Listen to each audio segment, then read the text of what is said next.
Estamos de, ya estamos por aquí.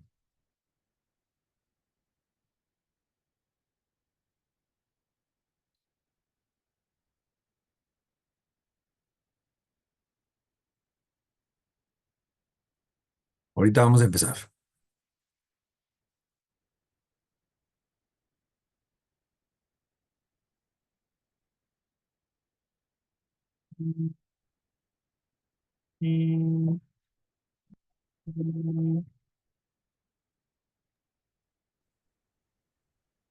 Buenas noches, Lick.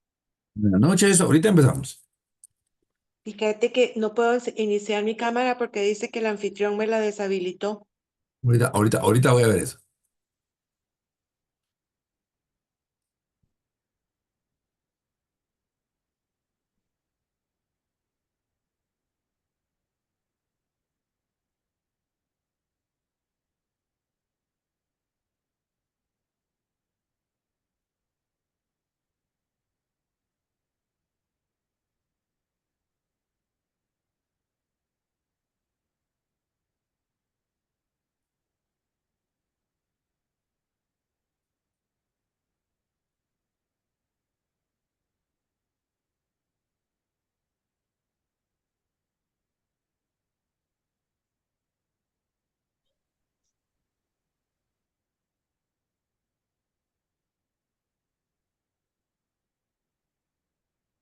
A ver a quién le deshabilité yo la cámara.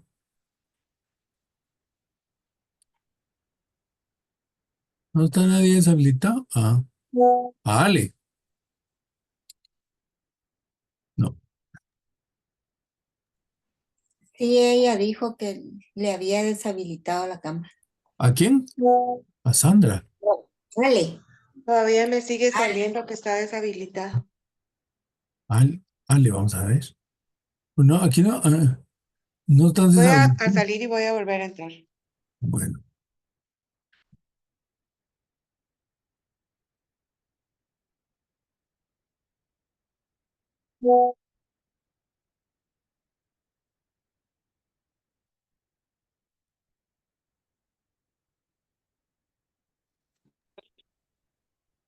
Ahí está. era, va que no era yo. Mm. No, pero decía eso. Qué gusto verte. Está bien. Bueno, voy a compartir.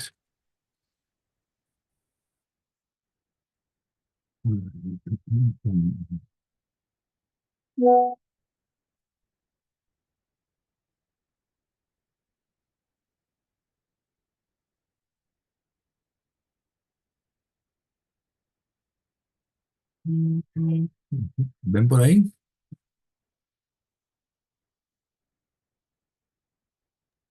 Sí, Lick. Solo déjeme contestar. Sí, profesor. Silic.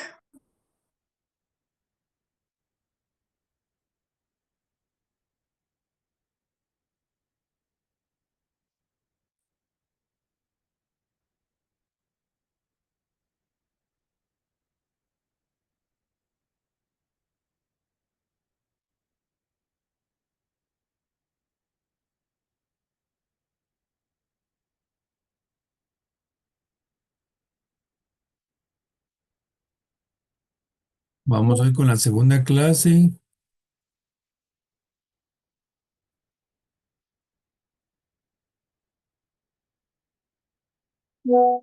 Vamos a ver un poquito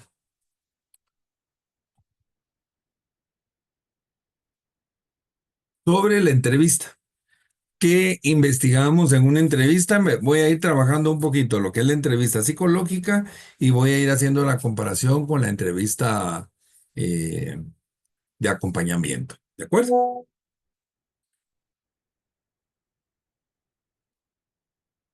Bueno, entonces, veamos, ¿qué es una entrevista?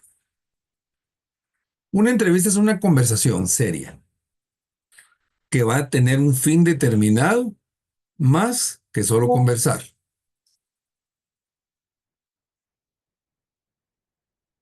Y podemos trabajar tres funciones. Una es recoger información, la otra es informar y la otra es motivar.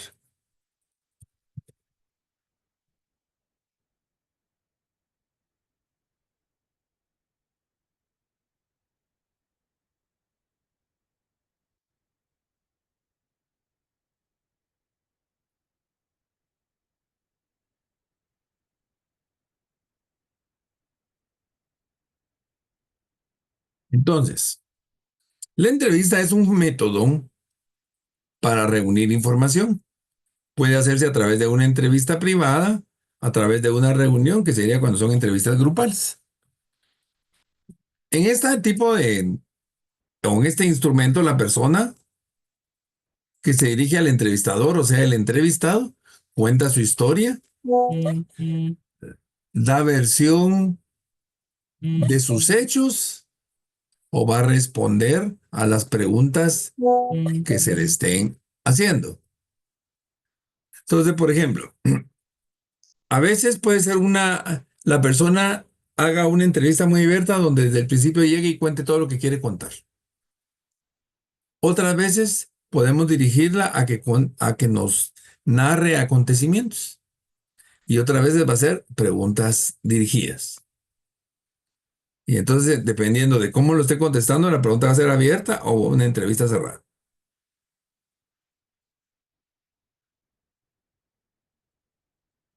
Entonces, veamos una entrevista de diagnóstico.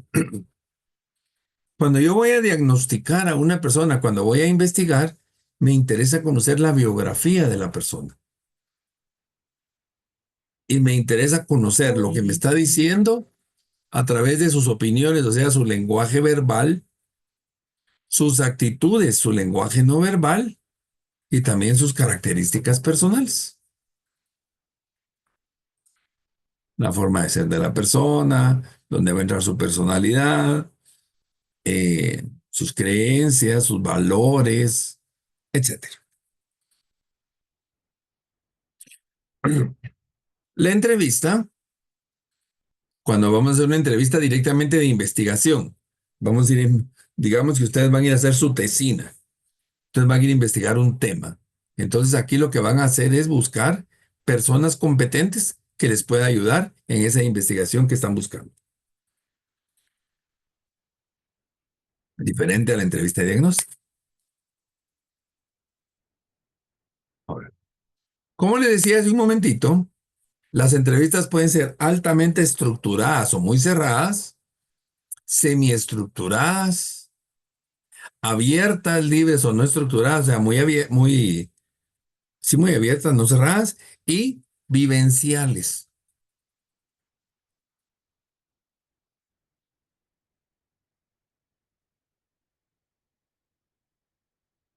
¿En qué consisten las entrevistas altamente estructuradas o estructuradas? Hagan de caso como que si estuvieran llenando un cuestionario.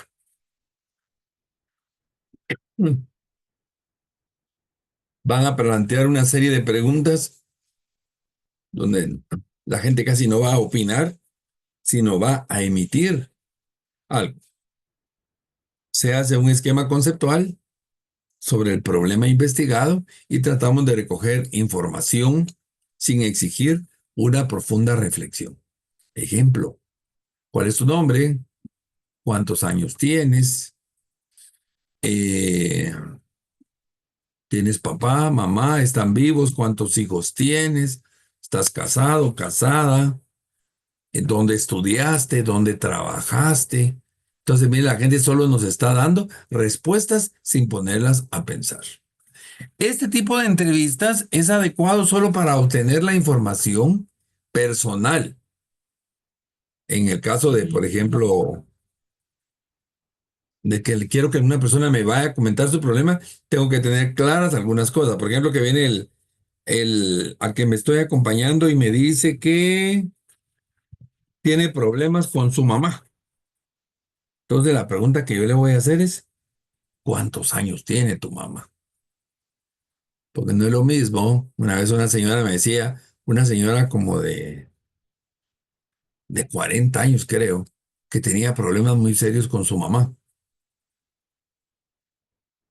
Bueno, no me dejó, pero estaba muy ansiosa por hablar y no me dio chance de preguntarle cosas de su mamá. Pero miren, y me contó todos los problemas, pero ya cuando vi dije, aquí hay algo raro. Le digo, mira, ¿cuándo tiene tu mamá? 95 años. Entonces, una señora de 40 con una mamá de 95 la tuvo a los 55 años. No es lo mismo que una señora de 40 con una mamá de 65 años. Entonces, esas preguntas claves son buenas en las entrevistas estructuradas. Las entrevistas no estructuradas, en estas no llevamos preguntas. Ahí sí que la persona se va a dedicar a hablar de lo que quiera.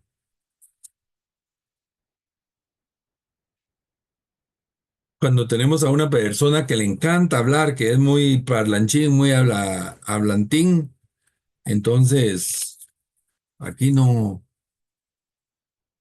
necesitamos como preguntar, pero puede ser que una entrevista así, la persona divague mucho y no me diga nada.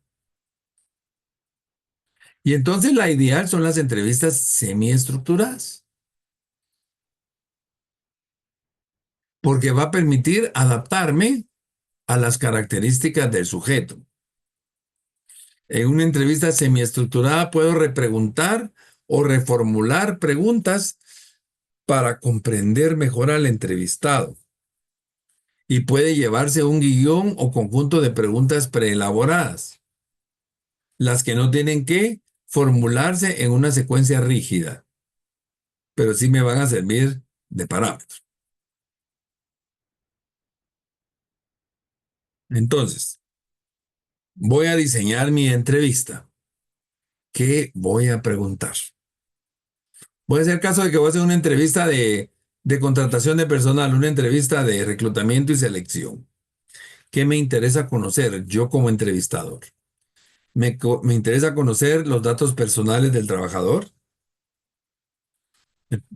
Dentro de los datos personales del trabajador, puedo hacer una entrevista estructurada donde voy a preguntar nombre, edad, cuánto está ganando, motivo por el que se fue de la empresa, eh,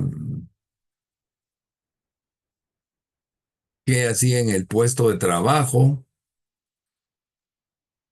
qué era lo bueno y lo malo de la empresa donde estaba, etcétera. Bueno, aunque ya me metí a otras preguntas, pero por ejemplo, datos personales es directamente de la persona, dirección, correo electrónico, teléfono, edad, etcétera. Voy a hacer un análisis de los aspectos laborales. Ahí sí voy a preguntar el orden de las empresas donde ha trabajado, puestos, si ha tenido promociones, si ha sido despedido, renunció, tipo de jefe, cultura de la empresa, etcétera. Salarios. Voy a investigar su historial educativo. ¿Cuál es su carrera? ¿Dónde estudió? ¿Qué le gusta? ¿Qué no le gusta? ¿Qué temática se le facilita? ¿Se le dificulta?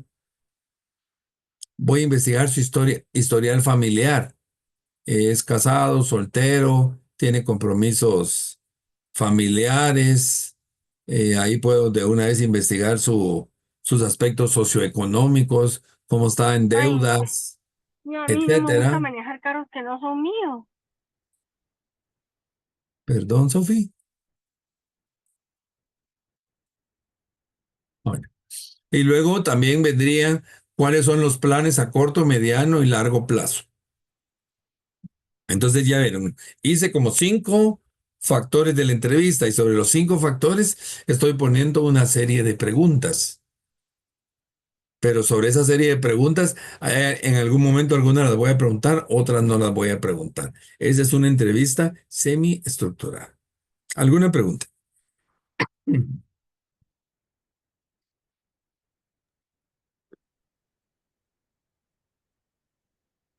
Entonces, cuéntame, Ale. ¿Hay algún tiempo límite para hacer esas preguntas o se deja llevar?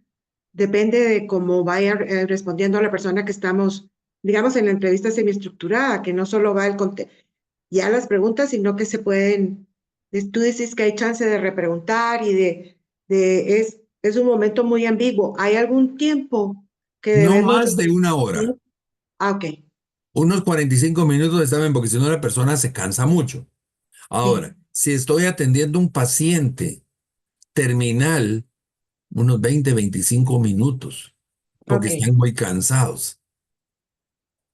Pero ya en una entrevista como normal, no más de la hora. Y a veces pasa, esto pasa más en entrevista psicológica que en entrevista de acompañamiento, que la persona perdió el tiempo qué sé yo, 40 minutos. Y cuando arrancó para hablar, quisiera tener una hora, ¿no? Ahí solo le damos más 20 minutos para tener Ok, no más de una hora. ok. ¿Sí? ¿Alguna Gracias, Lick. pregunta más? Bueno, entonces, entremos al tema de tanatología o de psicoterapia, donde vamos a hacer una evaluación diagnóstica. Primero vamos a investigar, vamos a hacer la labor diagnóstica como tanatólogos, como coach, como psicólogos clínicos, y con eso vamos a definir el proceso terapéutico, o sea, el tratamiento.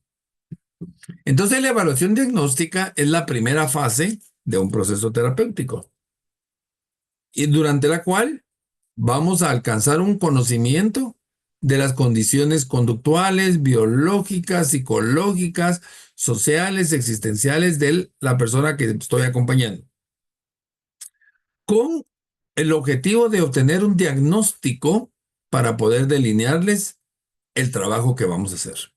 Al hablar de diagnóstico clínico es en psicoterapia y en acompañamiento sería un diagnóstico y delinear el tratamiento o delinear la intervención a trabajar.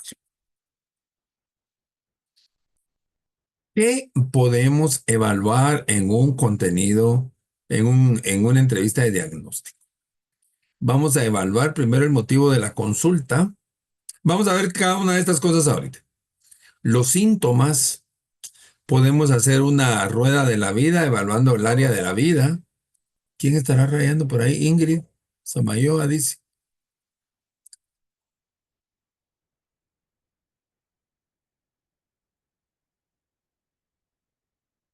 Vamos a hacer una anamnesis, ya les voy a explicar qué es eso. Vamos a investigar la función que tiene la persona de realidad, de identidad, sus mecanismos de defensa, la evaluación de su corporalidad y también evaluar su sensorio, evaluar su en forma sensoria cognitiva. Vamos a ver cada una de esas cosas. Entonces, por ejemplo, la primera sesión, motivo de la consulta. Voy a explorar la razón por la que el paciente decide consultarme. Analizar el grado de conciencia de la persona de lo que tiene y la correspondencia entre su motivo y lo que tiene. Ejemplo, bueno, cuéntame qué necesitas platicar, por qué quieres platicar conmigo, por qué necesitas que te apoye. Eh, en psicología decimos cuál es el motivo de la consulta. En coach piensa en cuál es tu quiebre, pero la pregunta es, ¿por qué está la persona conmigo? ¿Quién te refirió? Fíjese que no es lo mismo que me refiera, por ejemplo, a mí me ha pasado que psicólogos me refieren a alguien, o médicos, o psiquiatras, o a veces he atendido a algún familiar de esa persona y entonces me dice, mire, usted atendió a mi primo fulano y él me dijo que platicara con usted. Entonces eso ya me genera una expectativa. El grado de conciencia, ¿qué le está pasando a la persona? Pues fíjese que yo lo estoy buscando porque falleció mi papá y no sé qué hacer. ¿Cómo te enteraste de mí? Por- eh, y ahí con eso estoy generando un ambiente de empatía, de confianza, para no entrar directamente a la temática.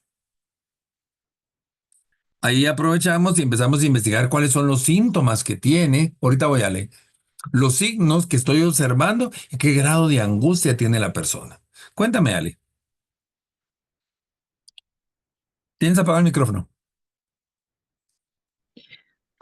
Cuando uno hace la primera sesión, hay que tratarlos de usted o de vos o de tú, para, no sé cómo se rompería el hielo ahí, ¿Cómo? o por, no sé, hay gente que va al psiquiatra o a alguna cosa y no le gusta que uno lo vocee porque dice que es una falta de respeto, no sé, a nivel profesional de Hay que tanatólogos, ¿cómo se... preguntarles. llama? Hay que Ah, preguntarles.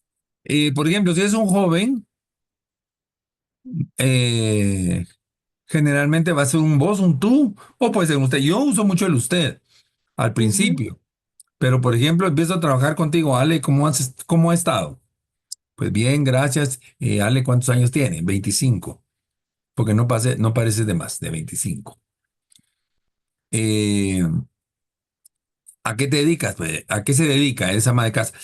Perdón, si vienes y tú me colocas el tú de una vez, yo puedo ingresar con el tú. Ok, Sí.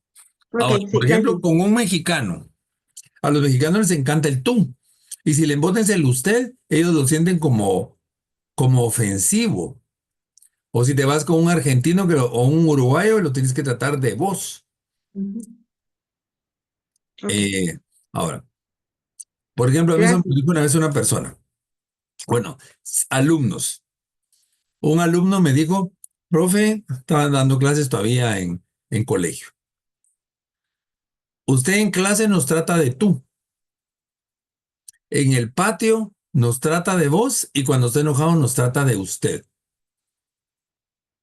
Bueno, él me dio esa referencia, entonces yo ya sabía.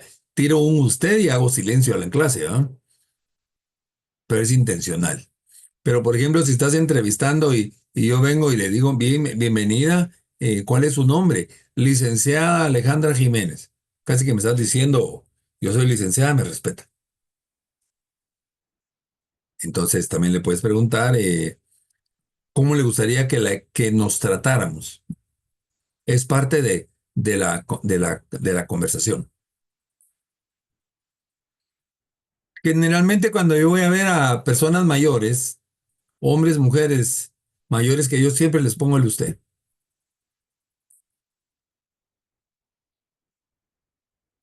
O por ejemplo, a mí me llama la atención en la oficina donde yo estoy. Todos los gerentes se tratan de vos. Y como yo los trato de usted, a mí me tratan de usted. Y entre todos ellos se hablan, hola Carlos, hola Nelson, a mí me dice Lick Estuardo. Nunca les dije yo díganme Lick, pero la gente le pone, o en otra empresa que estoy haciendo una asesoría, el gerente general de la empresa digo, miren, les presento al doctor Estuardo Valdés. Entonces me decían, doctor Estuardo. ¿Cómo les digo yo? Les preguntaba, mira, ¿cuál es su nombre? Julio. Julio, ¿cómo quiere que le diga? Julio. Yo les decía, dígame Estuardo. Pero siempre me decían doctor Estuardo, pues, pero bueno. Eh, pero sí, todas esas cosas hay que irlas preguntando.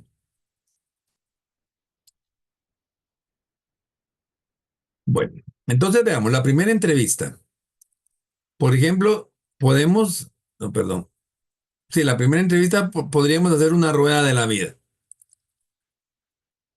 Estamos platicando, bien, bienvenida Alejandra o bienvenida Ale. Hay personas que ven y le digo Alejandra y me dice, dígame Ale, por favor, porque a veces también sale la persona, porque cuando me dicen Alejandra siento que me están regañando. Entonces, ya no tienes por qué meterte a preguntar. Bueno, entonces, puedes hacer esto y lo vamos a asociar nuevamente con esto. Y entonces, mira, ¿cuáles son tus síntomas? ¿De qué quieres que platiquemos? Vamos a empezar. ¿Te parece que platiquemos sobre los diferentes aspectos de tu vida? ¿Cómo te sientes en estos aspectos?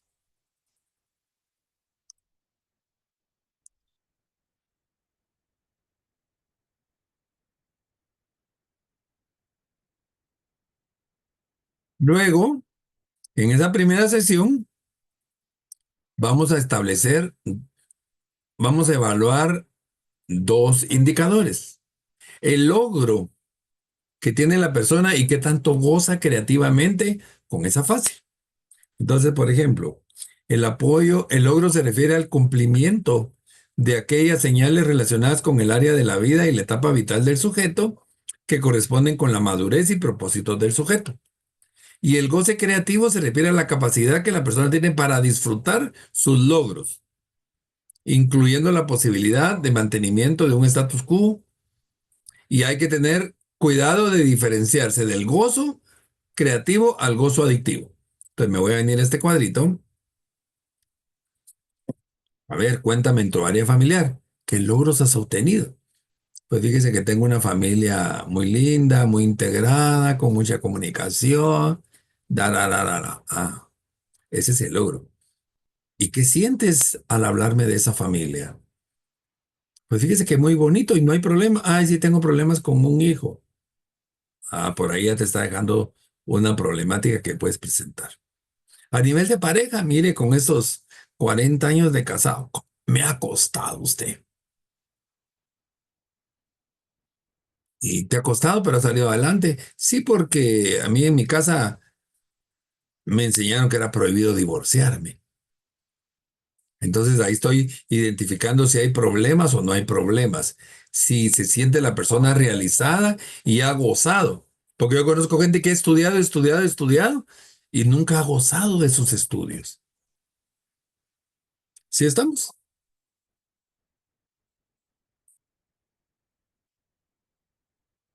Luego vamos a venir a una primera o segunda sesión todavía. Ya podemos, puede ser que la primera sesión se haya quedado donde en lo anterior, o puede ser que nos dé tiempo a llenar esta información, la famosa anamnesis.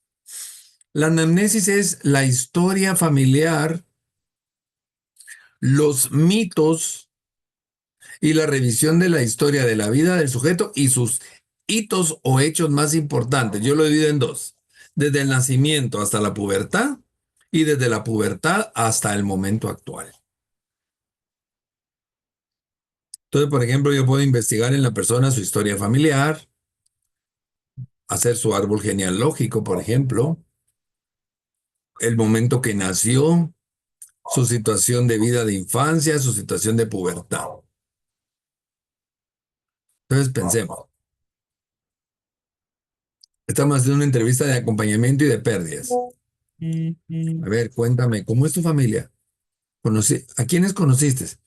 Fíjese que cuando yo ya no conocí a mi abuelita, porque cuando yo nací, mi abuelita ya había muerto, también ya había muerto mi tío.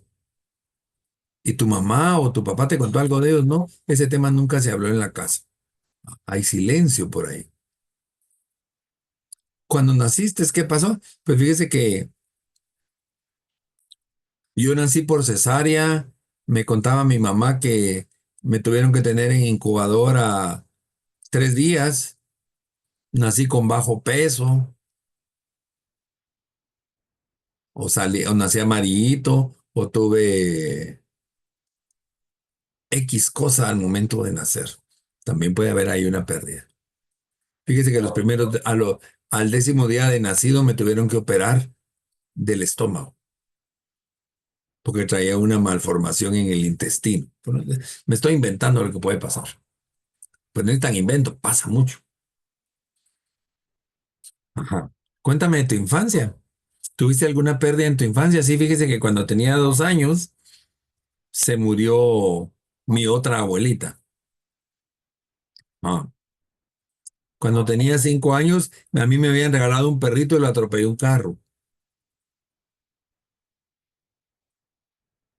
Sufrí mucho cuando estaba en el colegio porque cuando estaba en tercer grado de primaria, a mi papá le cambiaron trabajo y nos tuvimos que ir a otro lugar y viera cómo qué triste estuve yo el separarme de mis compañeritos en la pubertad que pasó. Ah, mire como, digamos, en el caso de los hombres, eh, bueno, en las mujeres también pasa, pero pasa más en los hombres que crecemos disparejos. A veces tenemos las manos más grandes que el cuerpo, los pies más grandes, se nos estiraron las canillas y los pantalones nos llegan a los tobillos. Aunque ahora eso está de moda, pero antes le decían a unos saltacharcos y cargaba un pantalón corto, que en la voz se me iban gallitos, las acné, el sudor. El sudor del adolescente es más fuerte que el sudor del adulto. En el caso de las mujeres, pues por ejemplo, su menstruación, su menarquia, eh, el crecimiento de sus senos, para muchas mujeres es traumático. En cambio, en el caso de los hombres, el crecimiento de sus órganos no es traumático. pero es parte de la pérdida. Y la segunda parte del momento actual, que sería investigar la adolescencia, primeros noviazgos, graduaciones, fiestas, etcétera, el periodo de la adultez, trabajo y todo, hasta llegar a donde está la persona. Pensemos una persona que ha tenido pérdidas, está acostumbrada a la pérdida. Puede ser que piense que parte de su vida es la pérdida y eso le haya generado ya una postura de vida. Una persona que nunca ha tenido pérdida y su primera pérdida es a los 50 años, puede ser que entre en una gran crisis. Entonces es importante analizar todo el historial de vida. ¿Preguntas hasta acá? Licenciado, ¿Sí? buenas noches. Hola. ¿Se puede hacer una especie como de genograma? No. ¿Sí? ¿Sí? Sí. Ok. Puedes hacer el genograma.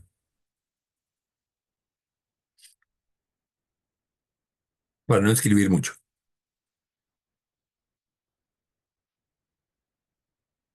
¿Alguien más?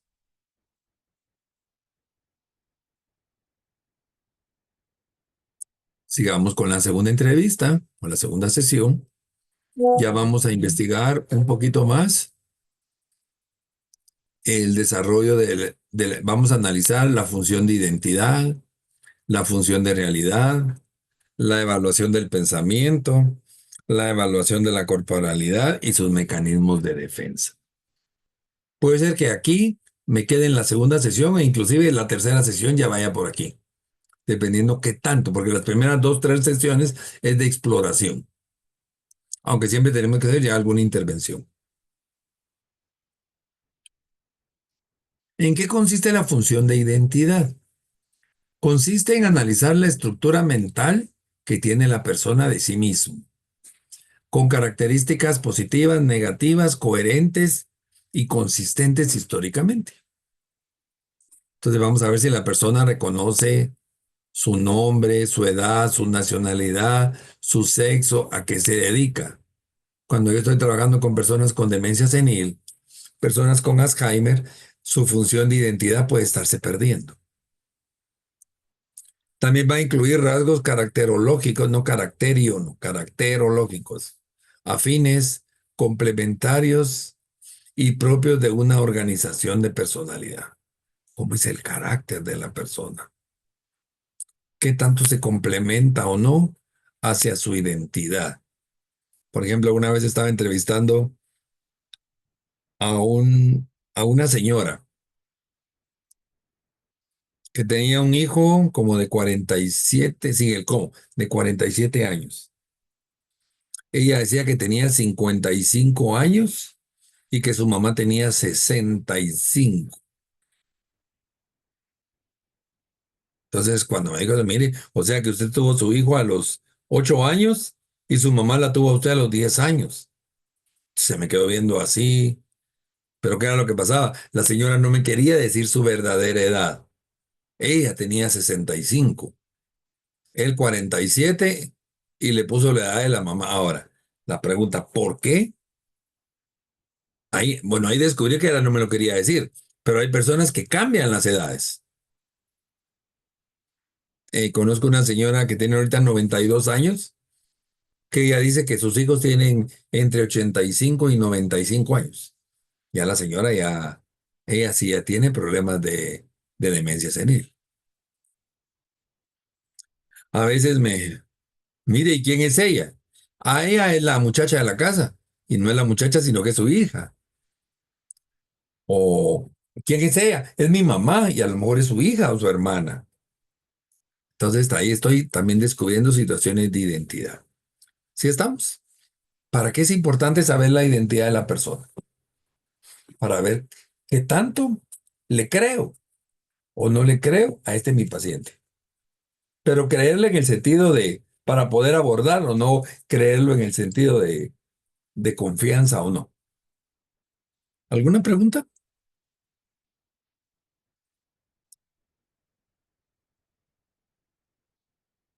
¿No? Entonces, por ejemplo, aquí yo puedo investigarle en esa capacidad de identidad,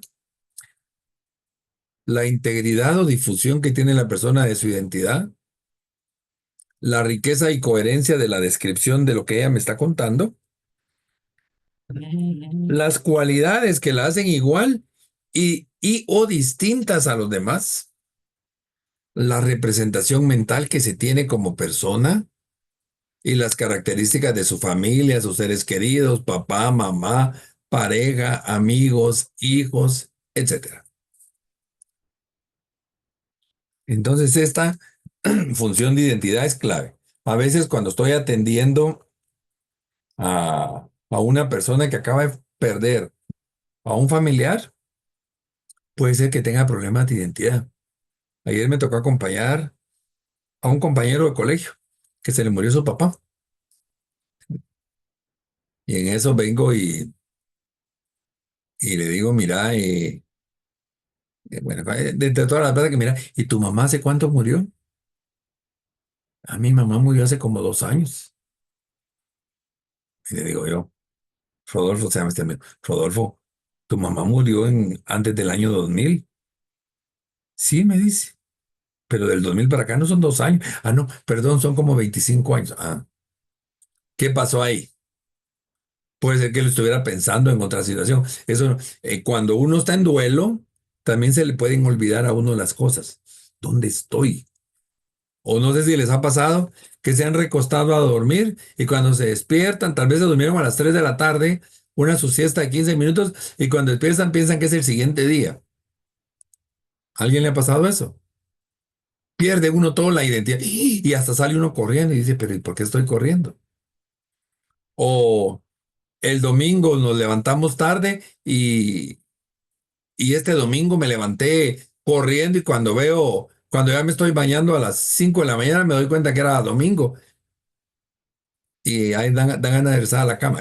Pero esos son como lapsus, ¿no? Ahora, si me pasa seguido, ahí hay que ponerle atención.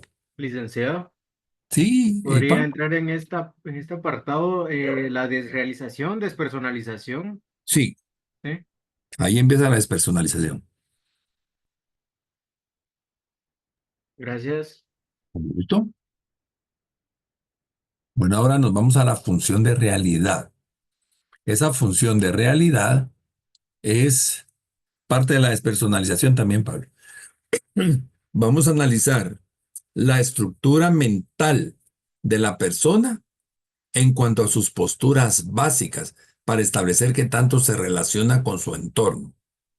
Voy a analizarme entre el yo, lo que yo soy y lo que yo no soy, entre el yo y el tú, entre el yo y los otros, entre el yo y los objetos, entre yo y mi mente, entre yo y mi cuerpo, entre yo y mi tiempo, entre yo y mi espacio. Si hay disociación entre yo mente, yo cuerpo, yo tiempo y yo espacio, soy esquizofrénico.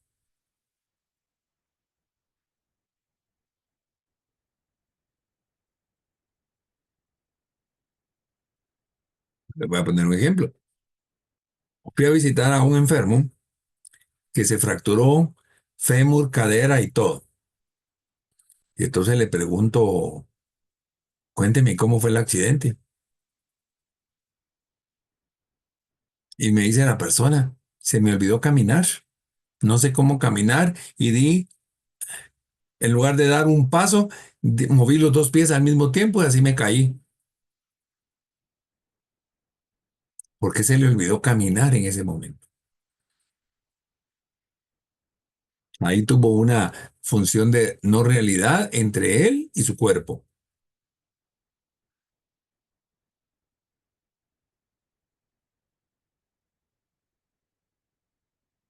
No sé si les ha pasado que a veces estamos platicando con nuestro amiguito imaginario. ¿Qué tanta importancia le damos al amiguito imaginario, no? Por ejemplo. ¿Qué tanto me amo a mí, pero no a los demás o al revés? Entonces es como una relación. Y esto me va a servir para ver, o una realidad para ver mi postura de vida. Si estoy bien ubicado en tiempo, en espacio, en relación con gente, etcétera. Aquí podemos investigar la coherencia o incoherencia de las conductas del paciente. Podemos apreciar las diferencias que tiene entre lo que es y no es. tanto con las cosas como con las personas. Distinguir las relaciones con su propio cuerpo. Distinguir estímulos de origen externo o interno. Reconocimiento y aceptación de las normas sociales. Y descartar también alucinaciones, ideas delirantes, fenómenos especiales de un acontecer psicológico. La gran mayoría de enfermos terminales rompen con las normas sociales. Ya no se quieren bañar, no se quieren cepillar los dientes, se quieren quitar la ropa. Es un proceso también normal, porque ellos ya no están enfocados con su realidad.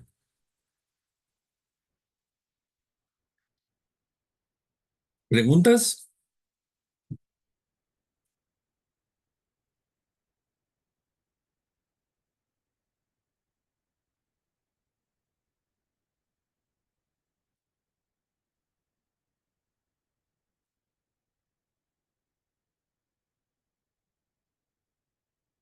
Muy bien.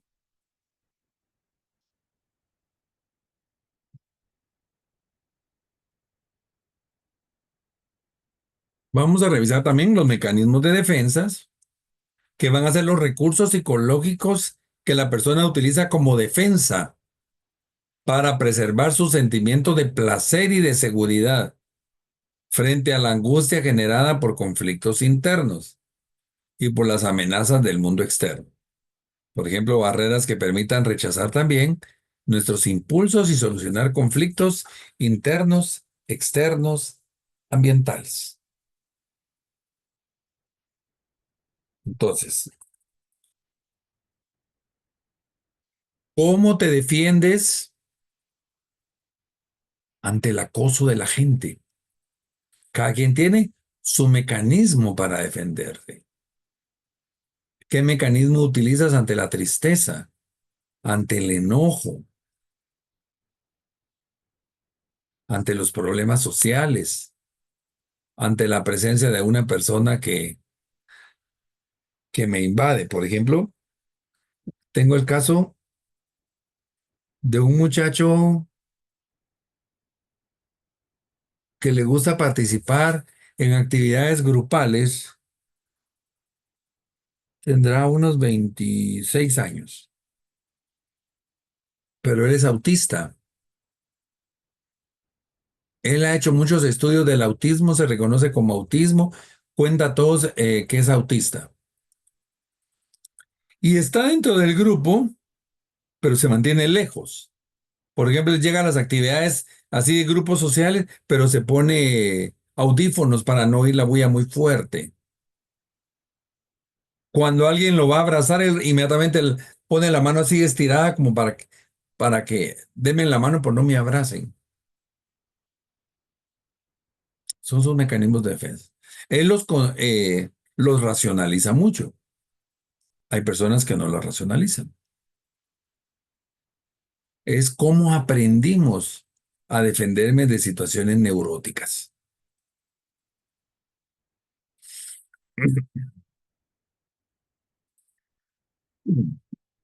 Podemos encontrar mecanismos de defensas avanzados basados en la represión o primitivos basados en romper. Por ejemplo, yo puedo negar una situación, puedo reprimirme, puedo desplazarla hacia algo o a otros, puedo idealizar, puedo hacer una conversión, puedo hacer una formación reactiva. La formación reactiva es utilizar la bipolaridad, pero no como patología. Digamos, estoy triste y enojado al mismo tiempo, sonriente y triste, etcétera. Puedo proyectarme, puedo aislarme, puedo racionalizar o intelectualizar, me encierro en mis cosas para no sentir, no sufrir, etcétera. Y están los mecanismos de defensa basados en rompimiento, que esos ya pueden ser un poquito más patológicos. Regresar a una idealización primitiva cuando era niño, identificarme proyectivamente con alguien, devaluarme primitivamente, o sea, regresar a mi infancia, una identificación adhesiva, una codependencia, una renegación, una disociación, o sea, separarme de la decisión, de la asociación, una decisión que sería un rompimiento, o también el mantener una omnipotencia. Entonces aquí yo ya casi que definí a la persona que estoy acompañando. ¿Alguna pregunta?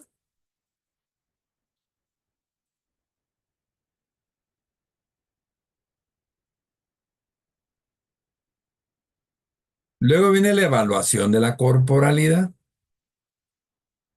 Aquí vamos a evaluar varios aspectos de la persona. Por ejemplo, un aspecto sistémico, cómo duerme el sujeto. Por ejemplo, me pasa mucho cuando voy a ver enfermos que me dicen, mire, yo no duermo de noche.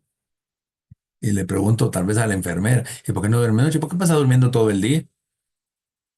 Le cambió su ritmo de sueño, pues. ¿Cómo se relaciona con los alimentos? Hay enfermos que les afecta comer. El señor este que acompañé ayer a este amigo, el señor fue operado como 3, 4 veces por eh, hemorroides.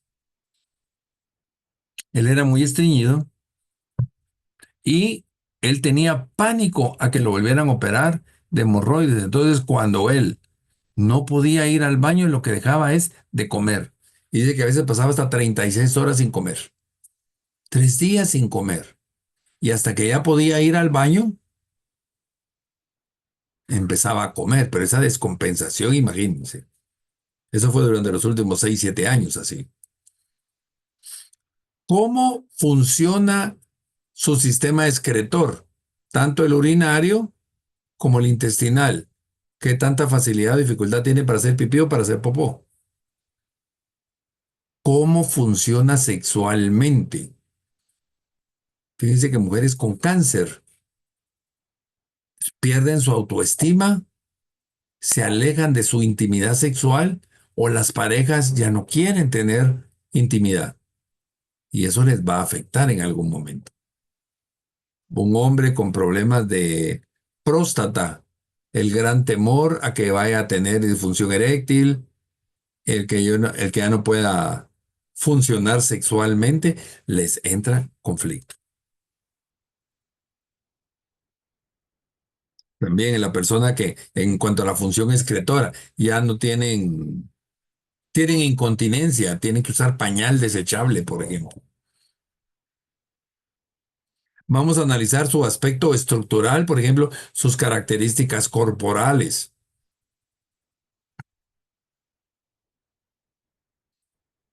Por ejemplo, tiene las 2 piernas, no tiene las 2 piernas, tiene dolor en una pierna, tiene dolor en un brazo.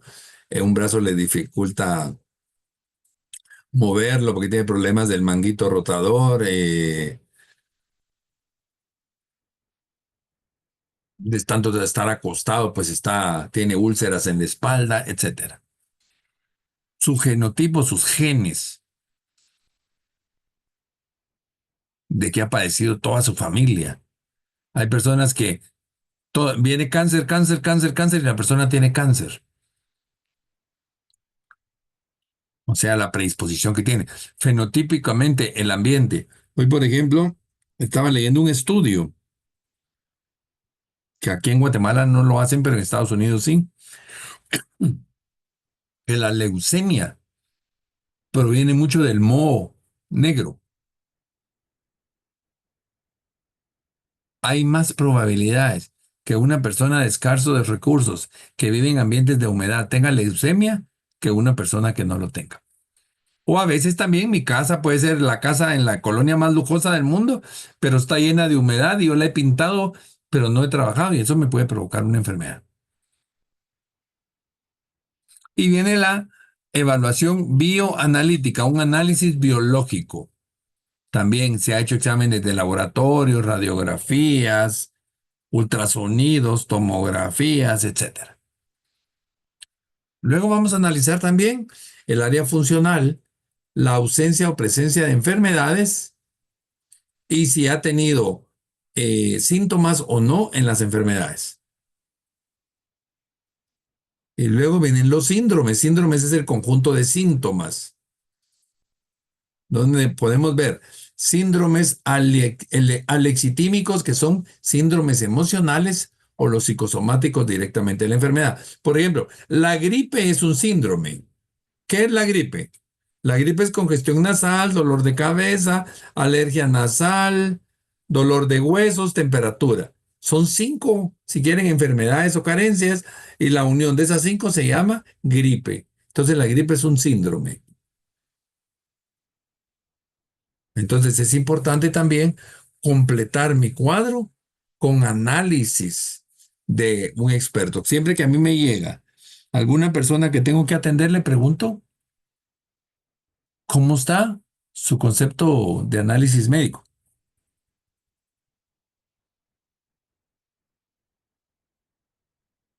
¿Preguntas?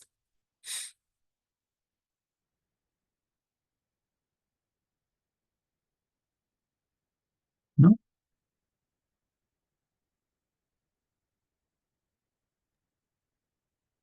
Licenciado, Sí. eh, creo que no tiene mucho que ver con esto ahorita, pero se me ocurrió, si no se me olvida. Al hacer la entrevista y todo con el paciente, ¿existe algún tipo de consentimiento informado que se deba firmar o algo? Ah, sí, sí. Eso, Sí. creo, es que eso ya lo habíamos visto anteriormente, ¿verdad? En sesión, en el módulo 2 cuando hablamos nociones de psicología. Sí, siempre hay que hacer un contrato para ese consentimiento, eh, un contrato, ¿cómo se llama? Consensuado, eh, donde yo voy a establecer elementos, por ejemplo, cuando en la parte inicial de la entrevista, cuando vamos a hacer el contrato, a qué horas te voy a atender, horarios, cuánto van a costar los honorarios, si es que vas a cobrar, no vas a cobrar, si le vas a permitir ausencias, cuántas ausencias, cuándo es válida una ausencia, cuándo no, si lo estás haciendo virtual o presencial, qué condiciones vas a tener en la entrevista, eh, la confidencialidad. Por ejemplo, cuando yo trabajo con adolescentes, esa información consensuada tiene que hacerse con los padres, porque ahí tengo de clientes al paciente y también a los familiares. Cuando una persona de la tercera edad ya no tiene mucho funcionamiento de realidad o de identidad, pues también tengo que determinarlo con algún familiar, las autorizaciones respectivas, cuáles son los límites de mi entrevista, qué tengo que hacer yo, cuáles son mis obligaciones de yo como entrevistador, mis derechos, mis límites, también las obligaciones, límites y derechos del entrevistado, etcétera. Aunque muchas gracias, licenciado. Con gusto. Y eso es importante ustedes que lo tengan. Se puede grabar o no se puede grabar la sesión, se pueden tomar fotos o no, se pueden hacer anotaciones, etcétera. Perdone, buenas noches. Buenas noches. Por ejemplo, en el caso de que, pues a mí me ha tocado en algunos casos como por ser médico, atender a pacientes que no quieren ser atendidos, ¿verdad? Y por ejemplo, pues uno tiene que ir buscando la forma de cómo poder consensuar eso para que pueda ayudarlo, porque sí necesitan ayuda. Pero en el caso de que fuera una situación de una recomendación, por ejemplo, de que uno empieza una evaluación tanatológica o que quiera empezar una evaluación así y que sea por obligación y que el paciente al final no quiera, uno puede persuadirlo un poquito para poder hacerlo y igual llegar a un consenso o Sí, pero mejor si se es evita. obligatorio, la persona no se va a abrir. Ajá. Tiene que Y ser voluntario. o sea que es mejor se. Se le dice a la persona, al menos yo a veces me ha tocado, mira, yo veo que no quieres que trabajemos. Cuéntame, Ajá. ¿qué hacemos? Eh, Un ejemplo que tuve una vez. Ese no era tanatológico, sino era psicológico. Llega la mamá con su hijo adolescente y me dice la señora, mire, le traigo a mi hijo porque es homosexual y yo no quiero que sea homosexual. Quítele lo homosexual. Eso no se puede, pues. Pero va. Y el patojo, enfrente de la mamá, no dijo nada. Cuando ya entramos a terapia, le digo, bueno, ¿qué piensas de lo que dice tu mamá? Mire, yo disfruto mi homosexualidad. Y hasta me recuerdo la frase que dijo el muchacho. No hay cosa más deliciosa para mí que los hombres. Y no pienso cambiar. Ah, Y entonces, pues mire, yo vengo acá solo para llevar las paces, llevarla bien con mi mamá, porque como soy menor de edad, ella me tiene que dar dinero, me tiene que hacer esto, y entonces yo la voy a engañar y le voy a decir que ya no, y por eso vine a terapia. Obviamente ahí estoy yendo en contra de mi ética profesional. Entonces tuve que hablar con la mamá y con el muchacho. Entonces, señora, para usted, su hijo tiene un problema. Ahí el muchacho le digo, ¿y qué piensas tú? Que la que tiene que entrar en el rollo es mi mamá, cambie la mentalidad de mi mamá. Entonces, pues, sentémonos, pues. Mire, señora, su hijo dice de que la homosexualidad es algo normal y que usted tiene que aceptarlo. Y muchacho, tu mamá dice que no te quiere homosexual. ¿Qué van a hacer? Decídanse ustedes para ver qué trabajamos. Porque no puedo trabajar con dos casos diferentes. Bueno, también, por ejemplo, tú que eres médico, Ronaldo, imagínate que la persona le dice que tiene que hacerse transfusión de sangre y la persona es testigo de Jehová. Entonces firma, entrégame una carta, pues, para quitarte la responsabilidad. Claro, claro, por supuesto. O, bueno, en el sentido de acompañamiento también, una vez platicando con una persona, todo su problema de pérdida venía en función de un divorcio no superado. Pues la persona me dijo, de ese tema no quiero hablar. Bueno, no vamos a hablar del divorcio, pero yo sí identifiqué que el problema venía del divorcio y mientras no resolviera la situación del divorcio, no iba a resolver nada. Intentamos trabajar y yo le dije en un momento, mira, mientras no trabajemos tu proceso de divorcio, no vamos a salir adelante. Entonces, suspendo mis sesiones acá, de acuerdo, suspendámoslas. Porque, porque en algún momento sabemos, pues, vienes y tienes a una persona que tiene problemas de hipertensión y entonces tú le recetas cualquier pastilla. Y si la persona llega a la siguiente cita, ¿cómo va? Pues bien, pero mire, trae la presión altísima. Ah, de veras, sí. Mire, ¿no se ha tomado la medicina? No, yo no creo en la medicina. Entonces, tú sabes que estás atendiendo a una persona que no te va a hacer caso. ¿Valdrá la pena atenderla o no? Y ahí se puede dar caso cerrado. No caso cerrado de la doctora Polo, Claro. sino caso cerrado de la entrevista. Ok, Lick, gracias. De acuerdo.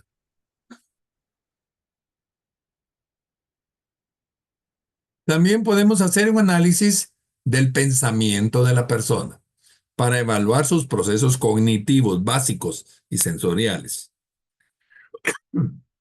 Entonces vamos a analizar en aspectos formales la velocidad de su pensamiento. A veces tenemos un paciente con un pensamiento muy lento o muy rápido. El flujo asociativo, ¿qué tanto asocia? Porque a veces no asocian lo que les estamos diciendo. Y la estructura de su pensamiento. Luego vamos a revisar también fenómenos funcionales, cómo está su atención, su percepción, su memoria, su concentración.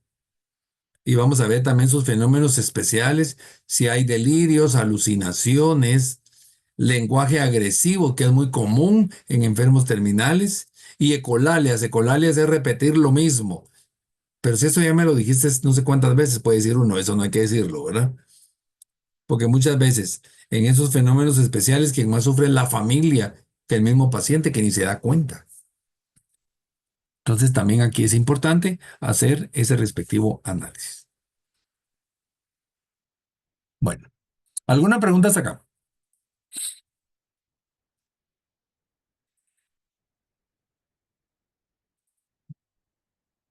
Voy viendo a una que me tocó ir a ver a una enferma, le diagnosticaron leucemia. Por eso fue que hice el análisis de esto lo del Mo.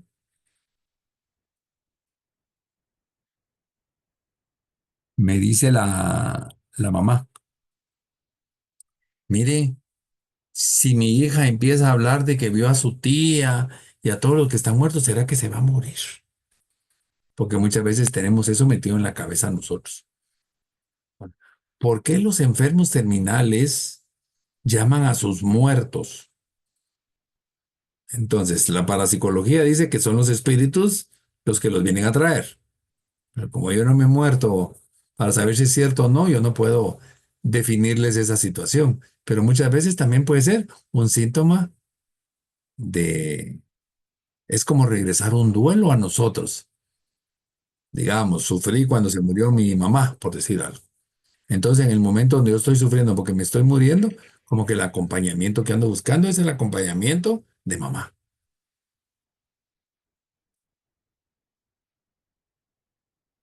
Pero si el paciente me dice que ahí se enfrente está su mamá y que lo está regañando, no, no, hombre, ahí no está su mamá. Es parte de lo que hay que conocer. En todo caso, le puede hablar. ¿Y cómo sabe usted a su mamá? Y a lo mejor me está hablando de una mamá de cuando él tenía 5 años y su mamá tenía 20 o 25 y ahorita el señor tiene 50 años. Y me está hablando de una mamá jovencita, como para ir describiendo qué está pasando. ¿Alguna pregunta?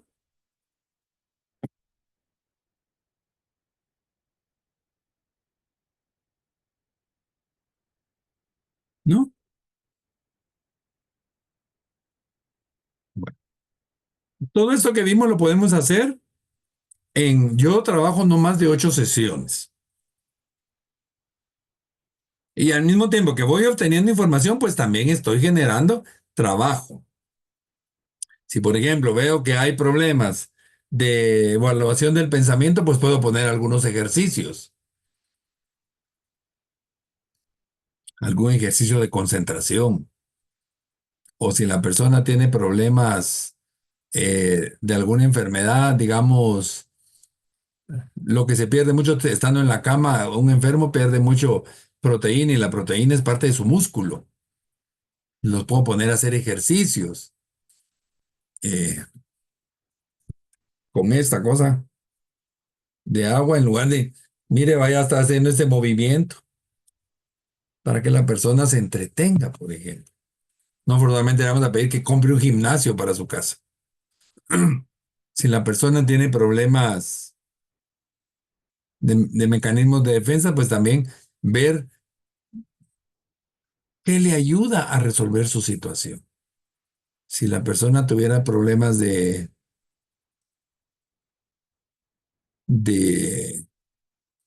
realidad, hay que analizar por qué estoy teniendo problemas con mi realidad. ¿Sí estamos claros? ¿Alguna pregunta? Mi tos ya va mejor, pero todavía ustedes.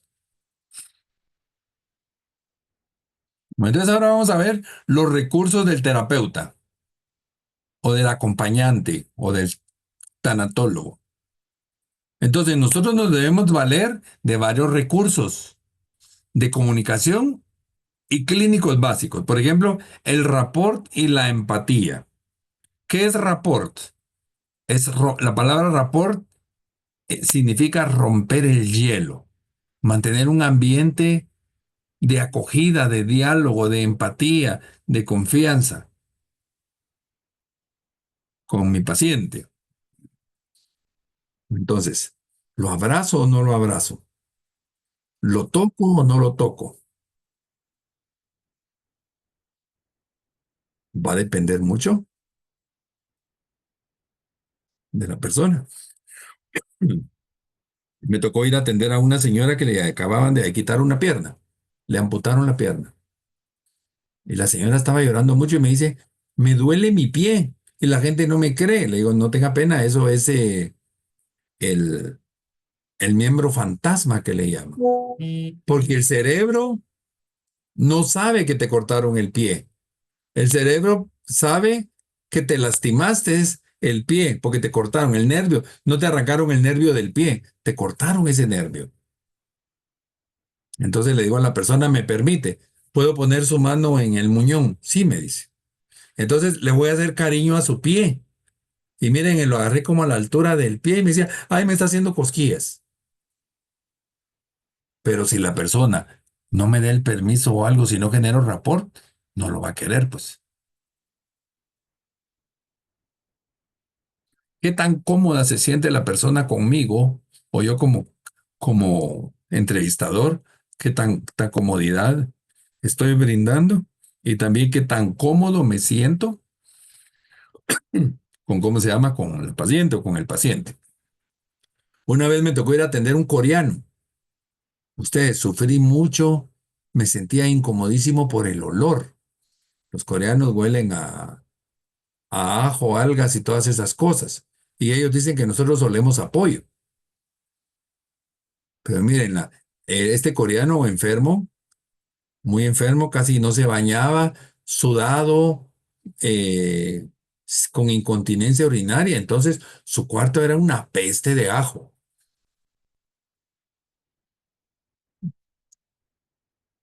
A mí el ajo no me gusta, el olor del ajo me desagrada, yo no como ajo. Y llegar a una cosa que a mí me afecta, entonces también voy a funcionar o no voy a funcionar. Y ahí le dije que solo llegaba a atenderlo y que yo lo iba a referir a otra persona porque no tenía tiempo. Por no decirle porque apesta a ajo, ¿verdad?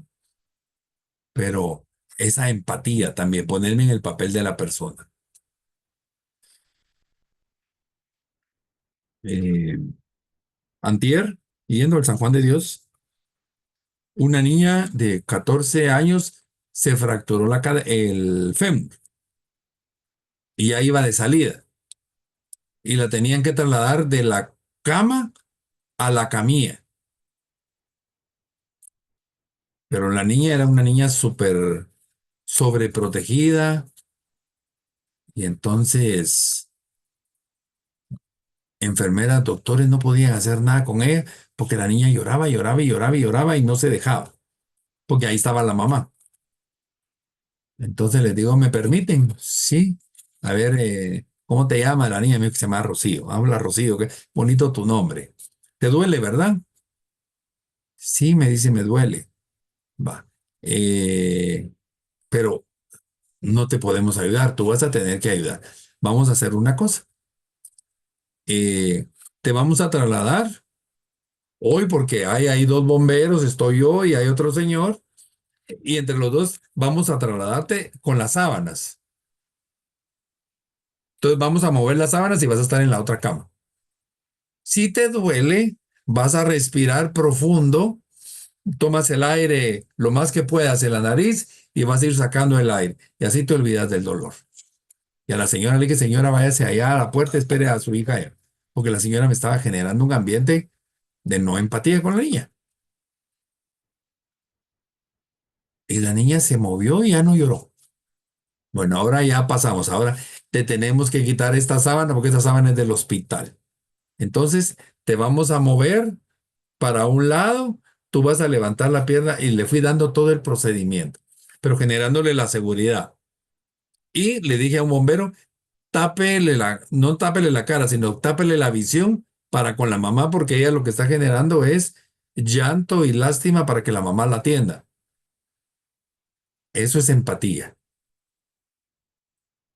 Si la persona me dice que me duele, que le duele, yo tengo que entender que sí le duele. Porque a veces pasa que viene la enfermera, ¿y cómo le va a doler si eso no duele?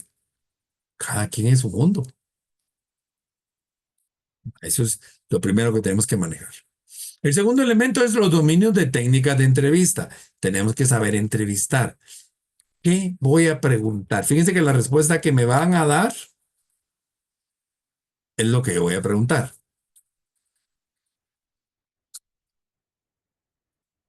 Una vez me dice una persona a mí, mire, ¿será que le puedo hacer una pregunta indiscreta? Yo le digo, no, tú no me vas a hacer una pregunta indiscreta. Tú me vas a hacer una pregunta que me quieres inducir a mi indiscreción. La respuesta va a ser la indiscreta, pero pregúntame. Ah, no, así ya no le pregunto, me dijo así riéndose, ¿ah? Entonces, ¿qué voy a preguntar? Tengo que tener claro cuál es el objetivo de mi entrevista. Hoy va a ser entrevista de sacar información. Mañana va a ser entrevista de aflorar emociones. Pasado mañana va a ser entrevista de tocar a sus muertos, etcétera. Para yo tener claro. ¿Y quién me va a dar la base de la entrevista? La persona. ¿De qué quieres que hablemos el día de hoy? Yo siempre trabajo en sesiones de acompañamiento. ¿De qué quieres que hablemos hoy? Y sobre ese punto vamos a generar toda la entrevista. ¿Estamos? Otro elemento importante es el conocimiento de los sistemas, perdón ustedes, el conocimiento de los sistemas diagnósticos. ¿Cómo analizar el diagnóstico? Investigar esa función de realidad, de identidad, de corporalidad, mecanismos de defensa, etc. Luego vamos a analizar el conocimiento de modelos psicopatológicos. ¿Qué patología?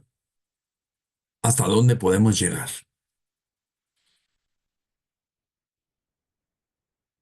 En el caso de los psicólogos, es fácil utilizar el DSM-5. Ese DSM-5 es el libro de diagnóstico de enfermedades mentales, que sería como la Biblia del psicólogo para atender sus diferentes pacientes. Hay algunas personas que trabajan situaciones psicosomáticas que pueden agarrar la biodecodificación de enfermedades emocionales, etcétera. Y también conocer la estructura de la personalidad de la persona concordante a su rol. Si es papá y tiene personalidad de papá, si es hijo, tiene personalidad de hijo, si es adulto y tiene personalidad de adulto, si es niño, tiene personalidad de niño, etcétera. Y esto nos va a servir para clarificar, para confrontar y para señalar. Entonces yo tengo que saber hasta dónde yo puedo llegar y dónde ya toqué fondo. Que vamos a hacer ese análisis en un momento. ¿Preguntas?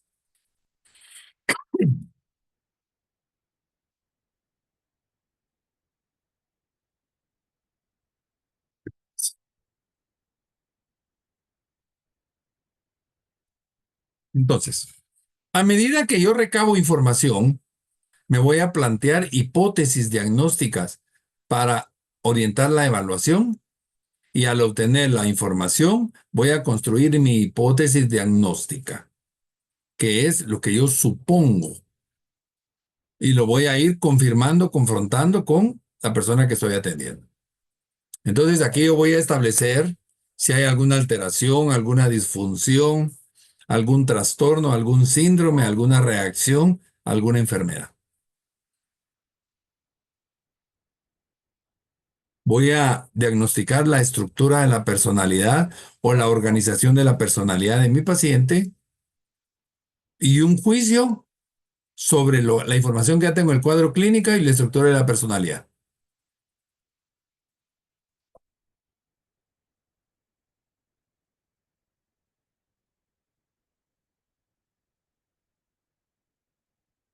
Por ejemplo, esta señora, les conté de esta señora que fui a ver con leucemia.